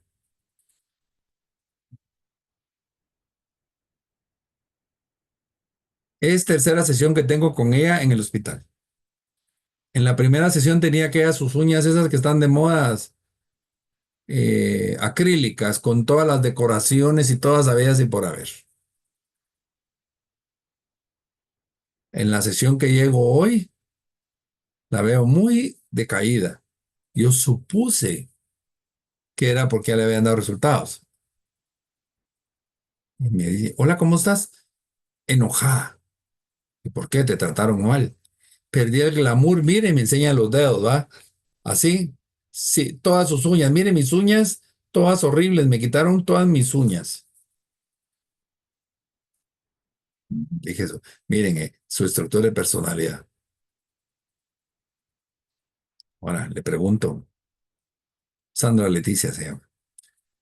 Sandra, ¿y por qué cree que le quitaron las uñas? No, las uñas no, las acrílicas. No, ni le dije retracté. Porque le quitaron sus uñas artificiales, le que fui así como más pura lata. Ah, porque la doctora me dice que me tiene que controlar a través de las uñas cómo está mi sangre. Mm, ¿Qué puede pasar con su sangre? Es que me dijo la doctora que si las uñas se me ponen moradas, voy a tener problema de falta de oxígeno y me dio toda su explicación de lo que le dijeron. Y entonces yo entendí y dije, ¿será que ella entenderá lo que tiene o no tiene? Entonces le digo, bueno, mire, ¿y las uñas de los pies? Se tapó la derrame. ¿Y qué pasó? No, las uñas de los pies están bien. Pero espere, ¿pero por qué no me enseñó las uñas de los pies? Es que tengo un hongo. Su preocupación eran más sus uñas que su misma enfermedad. Bueno, entonces aquí pues hay un aspecto, obviamente, el quitarle las uñas le están quitando parte de su personalidad, parte de su autoestima. Ahorita voy a leer. Es como, por ejemplo, una mujer cuando tiene cáncer, en la quimioterapia sufre más por la pérdida del cabello que por su misma enfermedad. Cuéntame, Al. ¿Quieres apagar mi... Ah, ya. Yo creo que es parte como de un bloqueo, ¿no? Ante no aceptar el diagnóstico. El oncólogo que vio a mi hija, el doctor Cetina, siempre pensó y dijo que en las enfermedades como la leucemia, voy a poner el ejemplo, ¿verdad? O me imagino que de cualquier diagnóstico de cáncer, la actitud que se tenga es casi el 50% de la recuperación. No siempre, pero es un porcentaje más o menos. Y ella creo que está bloqueando realmente lo que significa tener leucemia porque es una persona que se preocupa mucho por su físico y le afecta definitivamente el no sentirse bien Sí, es una en evasión. su aspecto. Y entonces está, tal vez no es bloqueando, pero ella le da más importancia. Y yo no sé si en este momento de diagnóstico de cáncer sea importante que se preocupe por su físico, porque si ella se mira físicamente, si está con sus uñas bonitas y está peinada y todo, y se mira bien físicamente, eso creo que va a ser bueno en su recuperación. Correcto. Es lo que yo pienso. Pero tiene que tener una pérdida, que era el ejemplo que te estaba poniendo. Ok, Una sí, señora con cáncer, su gran preocupación es cuando pierde el cabello. sí, O te voy a poner un ejemplo. Piensa que tú a los 30 años, tú decides tener o no tener hijos. Y te cuidas, te proteges o no te proteges para no tener hijos. Pero si a los 30 años te llega el doctor y te dice, mire, doña Ale, su matriz está mal y se la tengo que quitar. Aunque le tú da hayas depresión. decidido por ti misma no tener hijos, eres tú la que está decidiendo. Pero cuando llega alguien a decirte, le tengo que quitar la matriz, la naturaleza está decidiendo por ti. Y entonces ahí Exacto. puedes entrar en un trastorno de personalidad. Ok. Ujú. Ujú. Eh, ¿Cuál es la reacción también de la persona? Entonces ahí hago yo mi diagnóstico.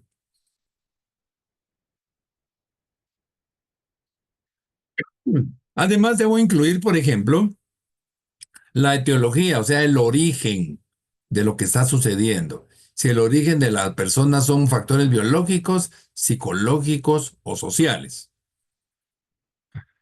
Hoy hablaba con un muchacho de la oficina y me dice, ¿qué tal y cómo está? Bien, hola, ¿cómo estás? Mire, ayer fue Día de Muertos.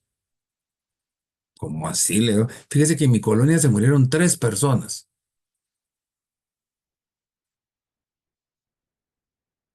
En una familia se murió el papá y la hija, los dos de infarto. Se murió el papá como y a la hora se murió la hija. Ah. Y en la misma cuadra se murió otra señora de infarto. Ay, mira, pues le digo yo, hay peste de infarto. Le dije, como para seguirle la plática. No me dice, mire, esos son factores por culpa de la vacuna del COVID. Miren, bueno, sudando calenturas ajenas y hablando, echando, no sé, no deja de tener razón en algún momento. Recuerden que fuimos conejillos de Indias contra la vacuna del COVID. Y me dice, yo por eso no me vacuné, me dice. Ah, vale, dije, o sea que no vas a morir de infarto. Yo como me puse 3 vacunas, yo voy a tener triplemente infarto, pero voy a ir más rápido, como para hacerle el chiste. Pero les digo, a veces hay personas, o por ejemplo, cuando era el COVID, una vez llamo yo a una señora y le digo, mire, mis condolencias, me enteré que se murió su esposo. Sí, pero no fue por COVID. Tremida, dije, a mí qué me importa que se murió. Simple y sencillamente yo le estoy dando las condolencias. Y la señora, como el COVID era como estigma. Entonces muchas veces le echamos la culpa a aspectos psicológicos, biológicos, sociales, culturales, etcétera. También es importante analizar el pronóstico.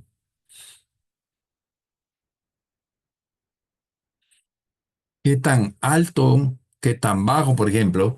Cuando me llega una persona con cáncer, no es lo mismo alguien que esté en fase 4 con metástasis a alguien que tenga fase 1. No es lo mismo, por ejemplo, me acabo de enterar de una señora que era muy bonita o es muy bonita, que le empezó cáncer en la piel y le quitaron ya un pedazo de nariz. También es importante que analicemos con qué frecuencia vamos a hacer el tratamiento. Aquí pongo 1 o 2, pero eso sería para un médico. Pero en el caso de tanatología, yo recomiendo no más de una sesión semanal. Yo generalmente trabajo primera, segunda, tercera y cuarta sesión semanal, sesión quinta y sexta quincenal y sesión séptima y octava eh, mensual. O lo puedo trabajar cada 3 semanas o puedo terminar la quincenal, dependiendo, pero vamos a analizarlo, ¿verdad?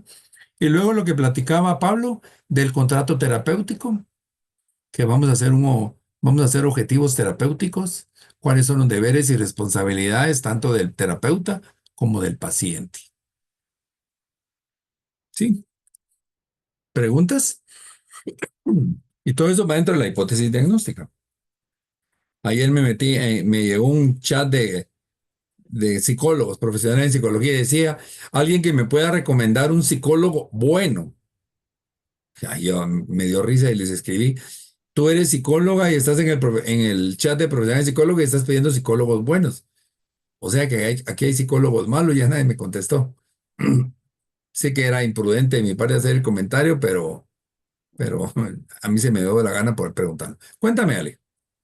Solo que una duda, ¿el contrato terapéutico es legal? O sea, ¿tiene que ser por un abogado? No, ¿O es como solo entre firmado por ti y por mí. paciente y el terapeuta? Ujú, Ok, sí. no hay ninguna responsabilidad legal. Solo cuando es menores de edad sí podría haber alguna responsabilidad legal. Y sobre todo, por ejemplo, pensemos que voy a atender a tu hijo de 16 años y tú estás en proceso de divorcio con tu esposo, no se han divorciado y todavía no se ha definido la patria potestad. ¿Quién es el responsable de ese niño? O, por ejemplo, un médico. Un médico no le puede decir a un adolescente, a un niño, tenés cáncer y te vas a morir. Quien tiene que dar esa noticia es el papá o la mamá. En este caso, digamos, en ese proceso de divorcio, el que tiene la patria potestad. Ujú. Ok. Pero sí, yo sí establezco ese contrato. eh, eh, yo he trabajado ahorita muchos pacientes internacionalmente, entonces sí hacemos una firma, ¿verdad? De cambio de firmas para tener clarísimo todo el tema. Eh, Ok. Al trabajarlo, por ejemplo, ahí coloco si me va a pagar por, ¿cómo se llama esta? Pay. Se me fue el nombre ahorita si me paga por transferencia Ujú. o por, ay, sí, ¿cómo se llama esa Pay? Como el Visalink, pero no es Visalink. Bueno, ahorita se me fue el nombre. Si voy a primero esperar que me pague y después entrar a la sesión o si me va a pagar 3 sesiones de una vez o solo una, etcétera. Las horas, etcétera. ¿Eso lo pone el terapeuta o es consensual junto Es con el consensual, paciente? es consensual. Ok. Por ejemplo, ¿cuánto cobro? Entonces, también esto me sirve como referencia. Si, por ejemplo, yo te atendí a ti y tú me mandas a alguien como paciente, casi que le tenía que cobrar más o menos lo mismo que te cobro a ti. Eso se llama ética profesional. Eso se llama ética profesional. Pero, por ejemplo, eh, tú vienes conmigo y tú me dices, mire, yo soy de escasos recursos, no puedo pagar mucho, entonces voy a decir, bueno, vale, en consideración tuya te voy a cobrar 200 la hora. Y en eso me llama Pablo. Y a Pablo le veo cara de millonario, le voy a decir, te voy a cobrar 1,000 quetzales la hora. Pero si me dice Pablo, ala, pero usted trabaja con Ale y Ale solo le paga 200. Entonces ahí hay que tener mucho cuidado. Pero también dentro de, por ejemplo, conozco un psicólogo que él atiende en la zona 10 y él hacía trabajo social. Entonces cobraba muy barato y los condóminos de esas clínicas lo amenazaron porque por culpa de él tenía que bajar precios. Y entonces donde van apareciendo los famosos colegios gremiales y cosas por el estilo. Ujú, ¿Sí? ujú, ujú. Entonces no es lo mismo que yo atienda en la zona 14 que atienda en la zona 18. Cuéntame, Ale. Tienes apagado el micrófono. Fue un dedazo, perdón. Ah, bueno, de acuerdo. Sigamos pues. Ahora vamos a ver la gravedad del diagnóstico. Y esto va a depender mucho de la naturaleza del diagnóstico. Por ejemplo, la presencia y la cantidad de síntomas, si son experiencias de aprendizaje o traumas, la cantidad de áreas deterioradas y la estructura de la personalidad, si la persona es neurótica, psicótica o está en el limbo. Dicen que de músico, poeta y loco todos somos un poco. Entonces somos aparentemente normales, pero oscilamos en el péndulo entre la neurosis y la psicosis. Ahora veamos esto, ya para como un cuadrito de nosotros. De menor patología a mayor patología.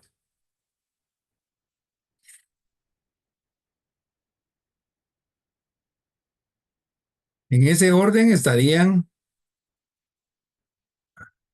ordenados, valga la expresión, el diagnóstico. Lo más bajo sería un trastorno de desarrollo de menor patología hasta llegar a una psicosis. Entonces, trastorno de desarrollo o un NS, que sería una neurosis sintomática, que es normal, una neurosis de carácter simple, normal, una neurosis de carácter crónico, empieza la patología, una neurosis en un borde limítrofe que ya me está llevando a la psicosis, un limítrofe en el borde neurótico, un limítrofe en como sí, o sea, iniciando un limítrofe clásico, un limítrofe en el borde psicótico hasta llegar a la psicosis. En otras palabras, un tanatólogo me va a llegar hasta una neurosis de carácter crónico. Podemos atender a alguien con trastorno de desarrollo sintomático, carácter simple, carácter crónico. Y el carácter crónico ya hay que pensar. Un psicólogo me va a atender desde trastorno de desarrollo, neurosis sintomática, carácter simple, carácter crónico, borde limítrofe, borde neurótico, limítrofe como si tal vez un limítrofe clásico. Y el psiquiatra ya va a atender el limítrofe en borde psicótico o psicosis. ¿Cuál es la diferencia? Un tanatólogo no atiende patologías, él va a dar acompañamiento. Un psicólogo atiende patologías, pero no medica. Y el psiquiatra atiende patologías medicando. Entonces, si yo llevo a un neurótico en borde limítrofe a un psiquiatra, el psiquiatra su forma fácil de curarlo va a ser medicándolo. Y no necesita medicación un neurótico en borde limítrofe. Entonces, a muchos psiquiatras les enoja la existencia de los psicólogos. Pero un psiquiatra que no es psicótico va a trabajar bien con un psicólogo. De hecho, yo dentro de equipo multidisciplinario, yo cuento con un psiquiatra cuando necesito trasladar a alguien. A veces me pasa donde me llamó una vez un psiquiatra, mira, me refirieron a un paciente que viene de otro psiquiatra, pero yo siento que está súper medicado. Me gustaría que hicieras un diagnóstico psicológico, te lo voy a trasladar y después tú me dices si me lo trasladas por si se necesita medicación o no. También he trabajado con tanatólogos, donde el tanatólogo me lo traslada a mí y también yo puedo trasladarlo cuando ya no es patología, sino que es un acompañamiento. Tengo una colega psicóloga que ella cuando tiene, ella es una excelente psicóloga, pero ella ha tenido muchas pérdidas y ella no puede manejar pérdidas. Entonces cada vez que le llega a alguien con una situación de pérdida, ella me lo traslada a mí o lo trabajamos en conjunto. Cuéntame, Ronaldo. Gracias, Lick. Una preguntita en base a la cabal la gravedad del diagnóstico. Pues no sé si existirá en tanatología, pero podríamos considerar que los niveles de patología en cuanto a mayor patología, me imagino, ¿habrá algún término de emergencia tanatológica como No, tal vez tal? primeros auxilios psicológicos sería. Ah, ok, ok. Mm. Porque todavía, recuerden que la tanatología todavía están haciendo cambios. En el precongreso del sábado me decía una señora de que ella sacó un doctorado en tanatología en Colombia hace como unos 20 no sé cuántos años. Y el concepto de pérdida ellos no lo manejan. Ale, tú estabas ahí en la plática, ¿verdad? Sí, y ella era la que estaba a la par mía, Claudia. Al finalizar fue a platicar conmigo y me dice, mire, es que cuando yo Sí. saqué, se fue a disculpar conmigo, le digo, mire, tranquila, no se preocupe porque hace 25 años el tema de pérdida no se manejaba en tanatología, sino que a ustedes les enseñaron la trascendencia y la intrascendencia. Pero dentro de la trascendencia hay pérdidas.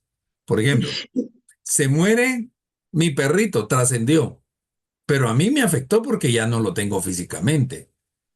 Pero yo no puedo trabajar la trascendencia del perrito porque el perrito ya se fue. Bueno, el perrito ni entiende, ¿va?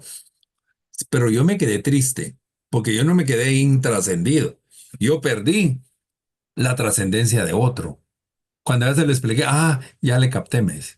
Entonces, Ella cambió, ella entró con un concepto de lo que era trascender y muerte. Cuando ujú, habló contigo y terminó el precongreso, platicamos mucho y tal es así, porque ella no es tanatóloga. Tal es así que, no, ella es tanatóloga, pero quiere sacar una certificación y no sé qué. Entonces, alguien le sugirió, no sé si fuiste tú, que mejor como que se actualizara llevando el diplomado de tanatología y lo va a tomar en enero, el, del, me llamó. el de la fundación, porque dice que tiene, para poder sacar la certificación que ella quiere, tiene que actualizar, porque ella estaba asombrada, era cosa nueva para ella. Ella también va a ir al Congreso. Sí, pues ahí los voy a ver entonces. Sí, ahí nos vemos. Voy a participar con dos actividades. Vas a hacer una entrevista, ¿verdad? Con una persona que tiene una enfermedad terminal. Sí, pero no sé si lo voy a hacer con ellas o lo voy a hacer con un muchacho. Ok, Y voy a dar también llevo una plática. qué bueno. Sí, ahí sí que voy a tener la oportunidad de verte otra vez, Ali. Sí, claro. Sí. Primero Dios, ahí estaré, en primera fila. De acuerdo. Bueno, entonces ahí estamos con Ronaldo. Mucho de la gravedad va a depender con la cantidad de situaciones que tenga la persona. Ok, Lick. Gracias, ¿eh? Con gusto. Como que va a ser un síndrome de angustia en lugar de solo un síntoma de angustia, ¿verdad? Bueno, entonces ya así casi que los niveles de intervención, pues ya platicamos un poquito de esos trastornos de desarrollo. En esos trastornos de desarrollo, pues vamos a reacondicionar a la persona en su ambiente o vamos a darles un reaprendizaje conductual, cambiarle la conducta. Pensemos, una señora depresiva porque se le murió el marido y se va a meter a reuniones de viudas anónimas, me estoy inventando eso. ¿Qué va a pasar ahí? Todas van a ir a hablar del marido y si el marido era bueno para todas, van a estar llorando. Y si el marido era malo, van a estar hasta yo, qué bueno que se murió y ta, ta, ta, ta, ta, ta. Entonces, ¿qué hay que hacer? Reacondicionar el ambiente. Muchas veces forma de reacondicionar el ambiente es tener nuevas experiencias de vida. En el aspecto sintomático, vamos a arrancar síntomas, qué se puede quitar y qué no. En cuanto a limpiezas de áreas, vamos a revisar si las áreas afectadas o que provocan malestar dificultan el logro de la persona o el gozo creativo.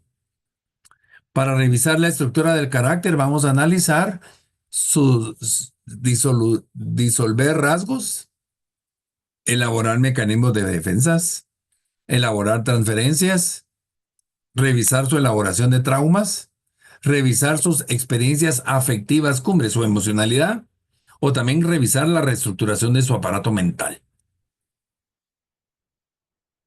Ahora, revisar el aparato mental, cómo está la memoria, cómo está el aprendizaje, cómo está su atención, etc. Algunas consideraciones en la evaluación diagnóstica son dos momentos distintos, la evaluación que la psicoterapia. La evaluación es investigar y la psicoterapia es el tratamiento. Pero es importante tener una buena evaluación para dar el tratamiento. En tanatología, ¿de qué quieres que hablemos? Como acabo de perder a mi esposa, me preocupan mis hijos. Entonces quieres que hablemos de tus hijos. Pero si en la plática de hablar de tus hijos me sigues hablando de tu esposa, tu esposa, tu esposa, entonces digo, mira, ¿vamos a hablar de tus hijos o de tu esposa? De mis hijos. Entonces, sigamos. Pero sigo viendo de qué es esposa, esposa. Mira, tenemos que trabajar el tema de tu esposa para que podamos trabajar el tema de tus hijos. Porque si no, divagamos y nos perdemos. O esa señora que les contaba que tengo problemas con mi mamá de 45 años y me está hablando de una mamá de 95 años, no es lo mismo. Los problemas de la mamá de 95 que de la mamá de 60. Entonces, cuando yo tengo un diagnóstico eficaz, me va a ayudar a facilitarme el tratamiento. Ahora, la relación o la naturaleza de la relación entre el paciente y el tratante es un aspecto fundamental para obtener información. Si yo no genero confianza a mi paciente, no voy a obtener nada.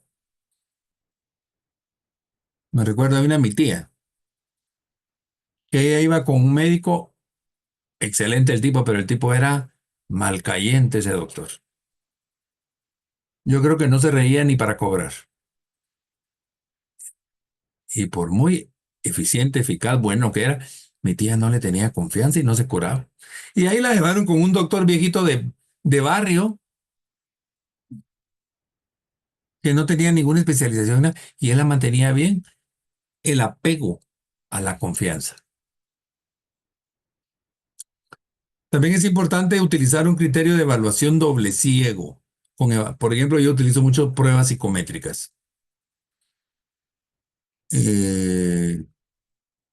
A veces, bueno, en caso de psicología, tengo casos difíciles que supongo que es por la experiencia, pero cuando no estoy del todo claro, me voy con una prueba psicométrica. El MMPI lo uso mucho. Es una prueba difícil, pues no le voy a pasar un MMPI a una señora de 85 años. Y el modelo de entrevista sugerido es flexible. ¿Se recuerdan cuando vimos logoterapia, psicoanálisis? Hay personas que dicen, necesito un psicólogo conductivo cognitivo. Nada. Yo no me puedo etiquetar. Yo voy a atender por terapia dependiendo de la personalidad de cada quien.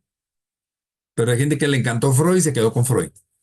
Y hay gente que le encantó, qué sé yo, Watson y se quedó con Watson. No, podemos ir haciendo una variación. Como vamos de tiempo, ya vamos corriditos. Entonces ahora, ya que vimos toda la entrevista, ahora veamos la diferencia entre acompañamiento, coach y terapia. ¿Qué es el acompañamiento? Desde una visión humanista de la psicología, todos los seres humanos somos capaces de resolver nuestros problemas si encontramos las condiciones para enfocarnos en ellos y desarrollar todo mi potencial creativo. Para varios autores humanistas, la mayor parte de los problemas humanos no pertenecen a la psicopatología, como la psicosis y trastorno de personalidad severos, sino la gran mayoría de problemas dependen de las relaciones humanas, de la comunicación, del manejo de emociones y de sentimientos. Muchas de nuestras pseudopatologías son parte de nuestra realidad. Ese es el enfoque humanista. En el enfoque humanista no hay psicoterapia, sino que es más acompañamiento. Por ejemplo, un duelo por la pérdida de un ser querido, conflictos con la relación conyugal, un sentimiento de baja autoestima no forzosamente tiene que verse como una patología que requiera una intervención psicoterapéutica, sino se puede trabajar un proceso reflexivo de contacto emocional o de atreverse a experimentar ciertas vivencias que no necesariamente conciernen al campo clínico. En el caso de psicología, estas son sesiones motivacionales o de apoyo. No voy a trabajar patología, sino que voy a trabajar el apoyo a la que mi paciente supone que es patología.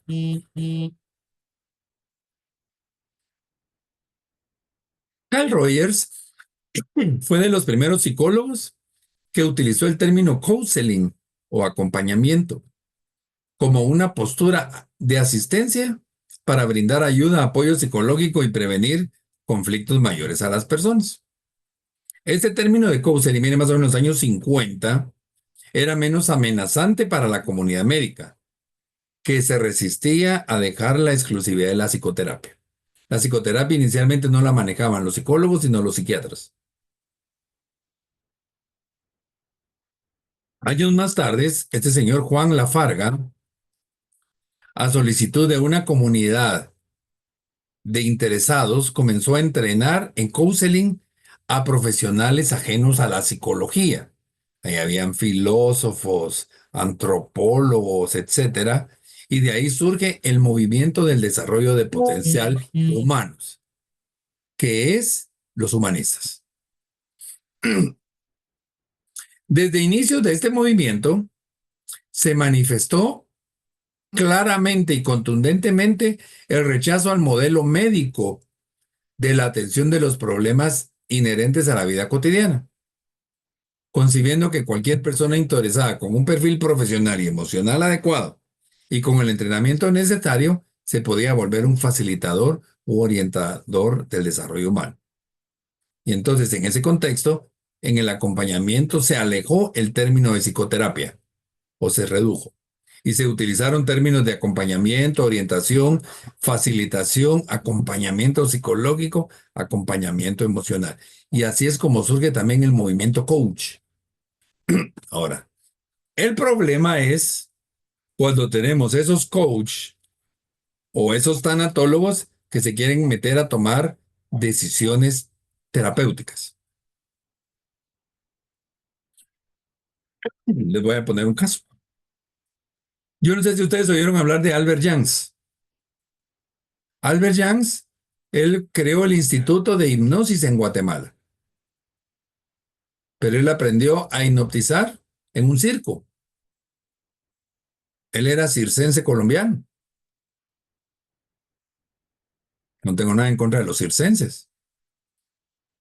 Pero él no tenía el fundamento. Y aquí hay mucha gente, el comentario que hace les cae mal. Por ejemplo, las constelaciones familiares. Esas no son objetivas. Por ejemplo, en Guatemala, quien dirige las constelaciones familiares es una mujer que es fisioterapista.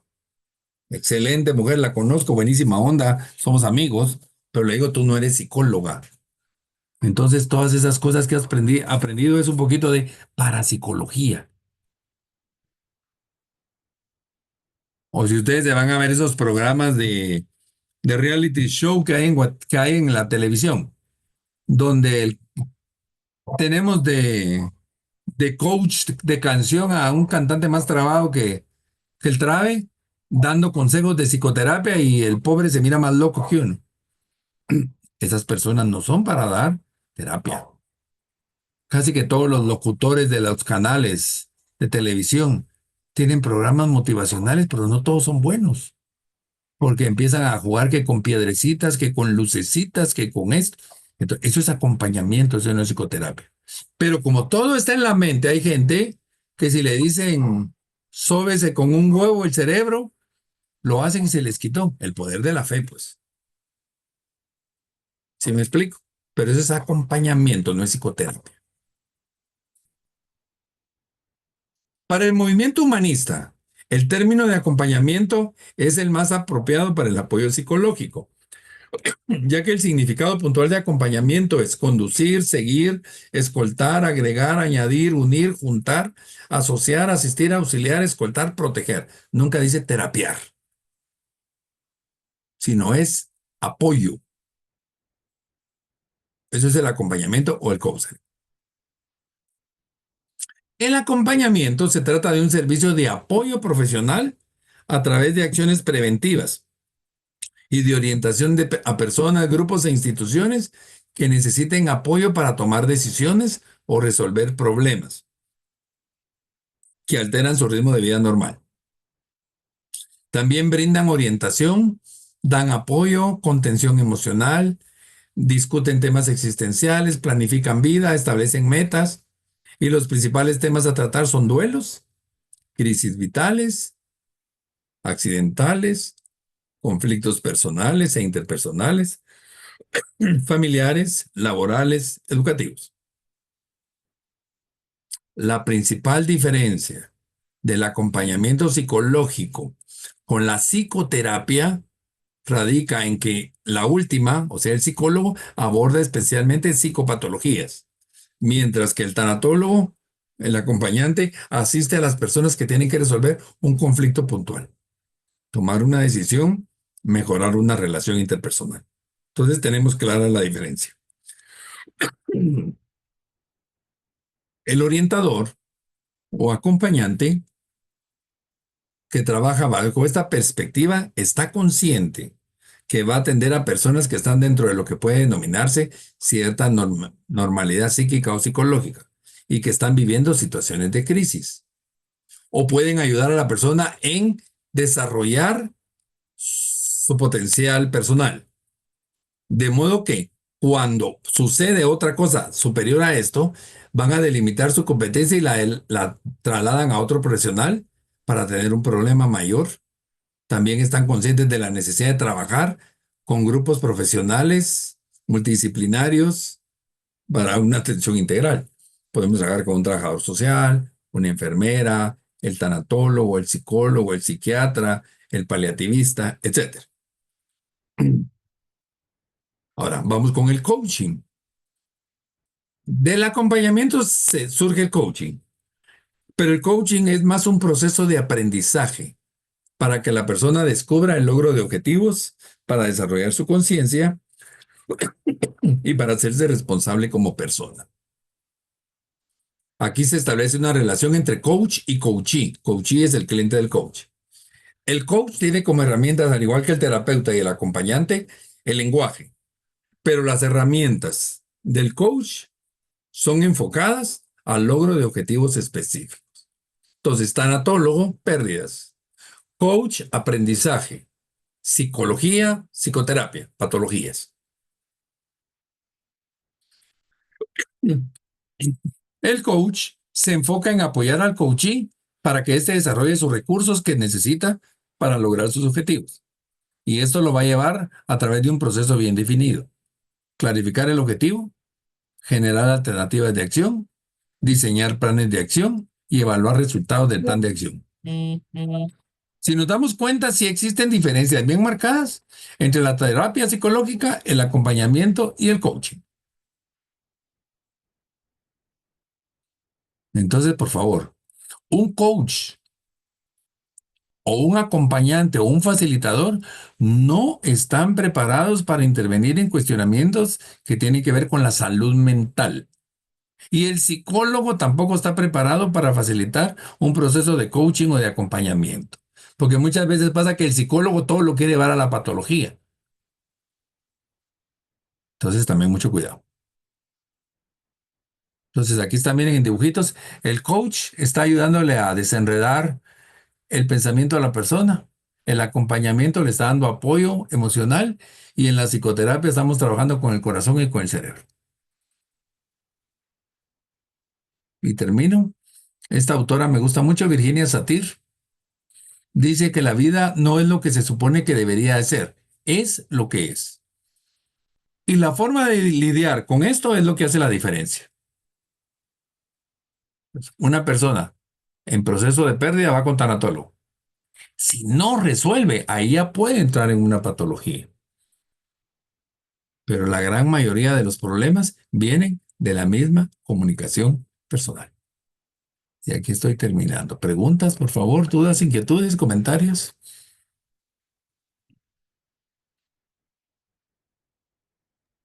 Ale, cuéntame. Yo no es duda, quiero compartir parte de mi experiencia en relación a lo que tú acabas de decir. Yo tuve una pérdida de mi hija y tuve acompañamiento, no de personas profesionales, no de ningún tanatólogo. Entonces, como al cuarto mes, decidí buscar ayuda profesional y me fui con una psicóloga. Pero ahí sí no había como mucha empatía. Entonces, busqué aparte de que tenía insomnio, ansiedad, tenía que buscar ayuda para que, mm, o sea, dieran un diagnóstico y me medicaran, porque yo al cuarto mes ya decía, no sé qué voy a hacer, ya llevaba casi 2 meses de no dormir y no podía hacer siesta. Entonces, fui con una psiquiatra que me recomendó una persona que quiero mucho y felizmente era tanatóloga. Entonces, ella me medicó, me tuvo que medicar. Como decís tú, el psicólogo es el fisioterapista y todo, pero cuando uno necesita que te mediquen, tenés que ir a un psiquiatra, porque el psiquiatra es médico, o sea, su especialidad es un doctor que se especializa en psiquiatría. La psicología o sea, tienen que saber mucho como médicos y todo, pero no son doctores. Entonces, yo estoy con ella.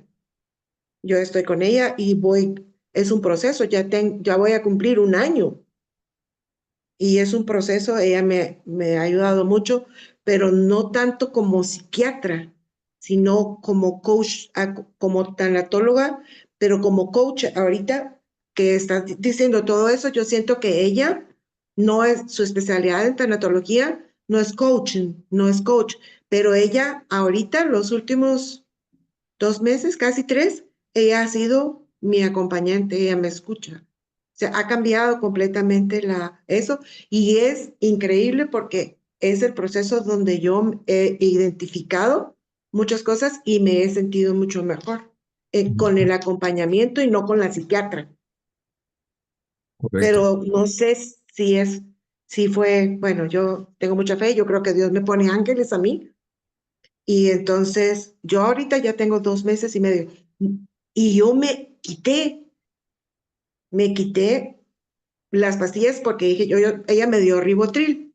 Y empezamos con una pastilla, después me dio la mitad y me dijo, ahora vas a tomarla un día sí, un día no, pero me costaba. Entonces, dije yo, no, ya la voy a dejar de tomar.